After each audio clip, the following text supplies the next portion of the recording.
दोस्तों नमस्कार। आप लोगों ने बहुत से लोगों ने कहा कि धर्मेंद्र भाई आप लाइव आइए और आगे की रणनीति के बारे में आप बताइए। दोस्तों इसलिए आज मैं लाइव आया हूँ आप लोगों के कहने पर। तो दोस्तों पहली बात यह है कि जो हम लोगों ने पता किया कि जो माननीय अखिलेश यादव को ब्रीफिंग दी गई है वो ब्रीफिंग 2011 टेट की ही दी गई है और वो जो टेट की समायोजन की बात करते हैं 2011 की ही बात करते हैं। 2011 में जो कोर्ट का आर्डर था 105 वालों से ऊपर का काउंसलिंग करा लिया जाए और 97 से ऊपर ओबीसी एससी का काउंसलिंग कराया जाए, 105 से ऊपर जनरल का। तो लोगों ने 75 जनपदों में फार्म डाला था और उनका पैसा अभी तक उनको नहीं मिला। वो आज तक लड़ते रहे।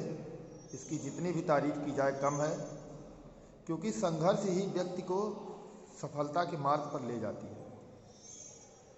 तो वे संघर्ष करते रहे और आज उनका मुद्दा मैनिफेस्टो में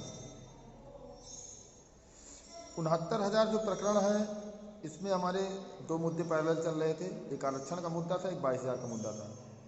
22,000 के मुद्दे को बाद में जब 6800 सीटें दे दी गई तो हम लोगों को अंदाज़ा हुआ कि लगभग 40,000 के आसपास लड़के बचे हुए हैं। तो इसको हम लोगों ने संपूर्ण समायोजन के रूप में कन्वर्ट कर दिया कि अब अगर 40,000 बचे हैं और चूँकि हम लोग जानते थे कि सपा सरकार शिक्षा मित्रों के संपूर्ण समायोजन की बात कर रही है, सपा सरकार बीएड टेट 2011 के संपूर्ण समायोजन की बात कर रही है, तो सपा सरकार को हमारे भी मतलब 69,000 में भी संपूर्ण समायोजन की बात करनी चाहिए।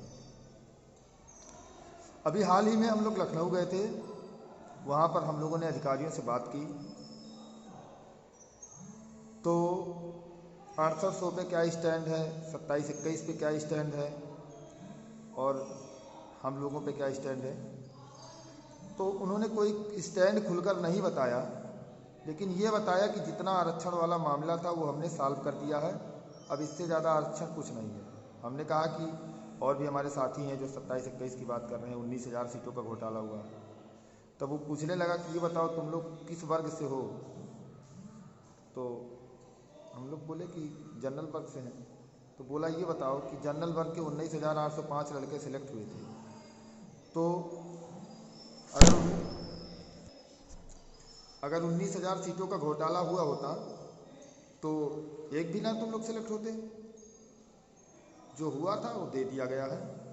तो हमने कहा इस पर आगे क्या चल रहा है। तो उन्होंने कहा कि कोर्ट का जब तक निर्णय नहीं आता इस पर तब तक भर्ती, इस पर 6800 पे कोई स्टैंड नहीं है। उसी क्रम में दोस्तों हम लोग भी कोर्ट जा रहे हैं, जनरल वर्ग के अभ्यर्थी, केवल जनरल वर्ग के अभ्यर्थी, और हम किसी ओबीसी एससी अभ्यर्थी से डिमांड नहीं करते हैं, ना उनको हम कोर्ट में लाना चाहते हैं। हम लोग भी जा रहे हैं कि अगर 6800 सीटें दी गई तो कोई भी मतलब उसका विज्ञापन निकालना चाहिए, उसमें 50% अनरिजर्व दी जानी चाहिए। और अगर 50% अनरिजर्व सीटें नहीं दी गई तो 6800 में 2 का गुणा करके 13,600 सीटों को सरकार निकाले, क्योंकि उसके पास सीटें पहले से खाली हैं। 13,600 में से 50% अनरिजर्व और 50% रिजर्व कैटेगरी को दिया जाए। और ऐसा इसलिए है कि सरकार फंसे और सरकार पूर्ण समायोजन की तरफ आगे बढ़े, क्योंकि अधिकारी जान गए हैं कि अगर इन लोगों के साथ इन लोगों को नौकरी नहीं मिली सुपर टेट वालों को, क्योंकि नियमावली इनकी कोई साफ नहीं थी, तो आगे ये लोग हम लोगों को भी जेल भेज सकते हैं। और अधिकारियों को जेल जाने का पूरा डर है, क्योंकि मैंने आपको बताया है कि मंत्रालय में दूसरा बयान देते हैं कि 23,000 सीटों में से 6,000 सीटों को हम दे रहे हैं इन लोगों को, आरक्षण वालों को, और 17,000 सीटों पर नई वैकेंसी निकालेंगे। और कोर्ट में SCRT के अधिकारी बोलते हैं, बाकायदा रिकॉर्डेड बयान देते हैं कि 23,000 सीटें तो 500 की अभी खाली हैं, इन सीटों की हम अलग से व्यवस्था कर रहे हैं। तो यही सब इनको बताना है कि कोर्ट में क्या क्या इन्होंने किया है, कैसे इन्होंने सीटें लाई हैं और इसका जियो क्या है, ये सब स्पष्टीकरण देना पड़ेगा। सरकार ने अभी ओवरलैपिंग पे राबिन सिंह जादौन वाली याचिका पर भी अभी काउंटर दाखिल नहीं किया है। EWS पर का भी मैटर चल रहा है, उस पर तो सरकार ने काउंटर दिया था। सरकार का काउंटर उस समय काफ़ी लूज़ है, क्योंकि सुप्रीम कोर्ट में सरकार ने कहा था कि EWS ये भर्ती का अभी चरण है, मतलब ATRE 2019 जैसे टेट है, टेट 2018 था, वैसे ATRE 2019 एक पात्रता परीक्षा है ये भर्ती की परीक्षा नहीं है, मतलब ये अभी भर्ती शुरू नहीं हुई है, जब जिला आवेदन होगा तब भर्ती। जबकि जिला आवेदन करने से पहले ईडब्ल्यूएस लागू हो चुका था और ईडब्ल्यूएस उन्होंने दिया नहीं, तो उसकी भी एक लड़ाई है, वो भी इसी में टैग हो रही है। हम लोगों की जो रीट पड़ रही है जनरल अभ्यर्थियों की, तो जनरल अभ्यर्थियों से कहना है कि जो लोग मतलब हमारी रीट में शामिल होना चाहते हैं, हमारी याचिका में बेहतरीन टीम के साथ जो शामिल होना चाहते हैं, वे हिमांशु दुबे, नितेश सिंह गौर, मुझसे या आलोक परिहार से संपर्क करें। योगेश गुप्ता भी हमारे साथ ही हैं और निधि बहन भी साथ में ही हैं, बहुत सारे साथ में हैं। और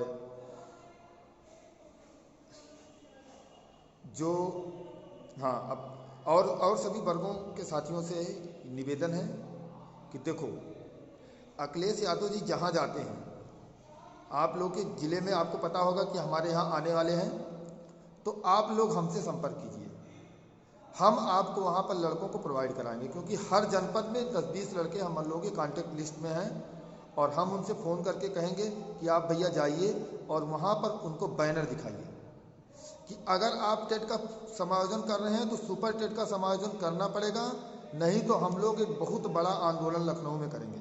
इधर अगर शिक्षा मित्रों का समायोजन हो रहा है, टेट का हो रहा है, तो सुपर टेट पास अभ्यर्थियों का भी समायोजन होना चाहिए। तो आप लोगों को टीम की तरफ से निर्देश दिए जा रहे हैं कि जहाँ भी अखिलेश जी का कार्यक्रम लगे, जहाँ भी भाजपा का कार्यक्रम लगे, आप लोग वहाँ पर अपनी नौकरी के लिए, देखिए हम लोगों ने लखनऊ में 7 महीने लड़ाई लड़ी, अपना सब कुछ खोकर नौकरी छोड़ा, और हम लोगों ने तो अपने परिवार को, मेरी माँ भी चली गई, लेकिन एक आशा है कि नौकरी लग जाएगी। तो दोस्तों, यही निवेदन आप लोगों से है कि आप लोग जहाँ भी कार्यक्रम लगे, पंडाल लगे, वहाँ पर अपनी मांगों को लेकर पहुँचिए। देखिए, घर में बैठ के नौकरी नहीं मिलेगी, और आप ये सोचें कि 4 लोग लखनऊ दौड़ दौड़ के हमारी नौकरी लगवा देंगे, तो आप बहुत गलत फहमी में हैं। 4 लोगों के दौड़ने से नौकरी नहीं लगती है, नौकरी एक टीम का प्रयास है। 40,000 लोगों, 45,000 लोगों को संपूर्ण समायोजन करवाना है, तो ऐसे 45,000 संपूर्ण समायोजन नहीं होगा। जब 45,000 संपूर्ण समायोजन के लिए 45,000 लोग निकलेंगे तो एक दिन में संपूर्ण समायोजन हो जाएगा। और ये सोचो कि 45 लोग करवा लेंगे तो ये फिर दूर की कौड़ी हो जाएगी, आप अपने नौकरी से दूर जा रहे हैं। और नई सरकार आएगी तो कोई भी भर्ती, मान के चलिए कि अक्टूबर-नवंबर के पहले नहीं आएगा कोई किसी भी भर्ती का विज्ञापन अक्टूबर-नवंबर के पहले नहीं आएगा। हम देखेंगे सरकार को, अगर सुपर टेट पूर्ण समायोजन की बात नहीं करती है तो हम एक बड़ा आंदोलन करने पर बाध्य होंगे। वो आंदोलन की तिथि आप लोगों को बताई जाएगी। अब की बार ऐसा नहीं करना है कि बस वही 60-70 लोग आंदोलन करें, अब की बार करना है कि सभी लोगों को लखनऊ में उतरना है। आप सपा की सरकार अगर बनेगी तो पूर्ण समायोजन तो करा के ही दम लेना है, और अगर भाजपा की सरकार है तो भी हम लोगों की लड़ाई चली रहेगी। कोर्ट में तो हम जा ही रहे हैं। तो ये बात हुई कि आप लोग जाइए, आप लोग हमसे संपर्क कीजिए, जहाँ भी कार्यक्रम लगा हो, माननीय अखिलेश जी का या किसी भी पार्टी के, मायावती की पार्टी का कार्यक्रम लगा हो, भाजपा का कार्यक्रम लगा हो, आप लोग वहाँ पे जाइए। अगर वहाँ पे आपको लड़के नहीं मिल रहे हैं तो हम लोग लड़कों को प्रोवाइड कराएंगे आपको। आप बस फ़ोन करिए, एक कॉल की दूरी पर हम हैं, कभी भी फ़ोन करिए, हम आपकी मदद करेंगे।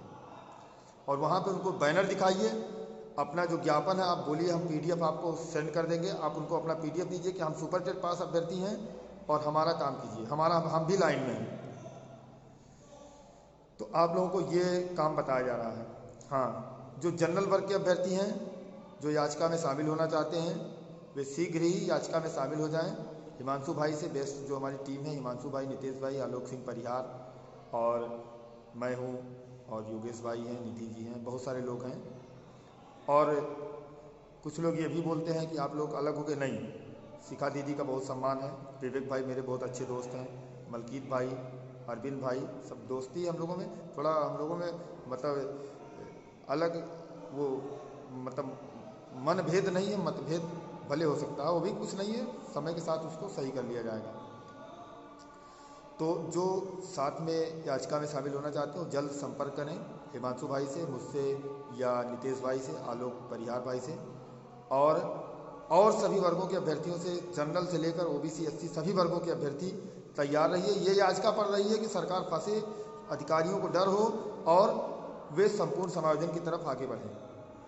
रही बात, कहीं भी कार्यक्रम लगता है आप लोग वहाँ पे जाइए, और जो सहयोग होगा, हम लोग सहयोग करेंगे।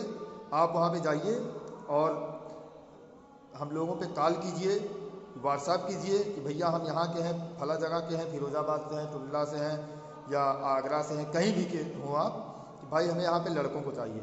हमारे कांटेक्ट लिस्ट में हर जनपद के, हर विधानसभा के 10-12 लड़कों के नाम हैं। हम उनको प्रोवाइड कराएंगे, उनसे बोलेंगे कि आप जाइए और वहाँ पे आप 15-20 लोग झंडे दिखाइए और बैनर दिखाइए, अपना ज्ञापन दीजिए, तभी हम आगे बढ़ पाएंगे। ऐसे नहीं है कि आप लोग अपने घर में सो रहे हैं और हम लोग लखनऊ दौड़ रहे हैं, तब ऐसे नौकरी नहीं मिलेगी भाई। आपको मेहनत करना पड़ेगा और सबको मिलजुल के चलना पड़ेगा। हमारे जो आरक्षित वर्ग के भाई हैं उनसे भी कहेंगे कि अपना बैनर दिखाएं, लेकिन जब ज़रूरत हो तो संपूर्ण समायोजन का भी साथ वहाँ पर दें। दोस्तों, इस वीडियो को आप लोग अपने फेसबुक पे, अपने व्हाट्सएप पे, जहाँ भी हो, ज़्यादा से ज़्यादा शेयर करें ताकि ज़्यादा से ज़्यादा लोगों को इस आंदोलन की जानकारी मिल सके और हम अपने कर्तव्य पथ पर आगे बढ़ सकें। तब तक के लिए दोस्तों नमस्कार। आपके बीच फिर जल्दी हाजिर होऊंगा। धन्यवाद।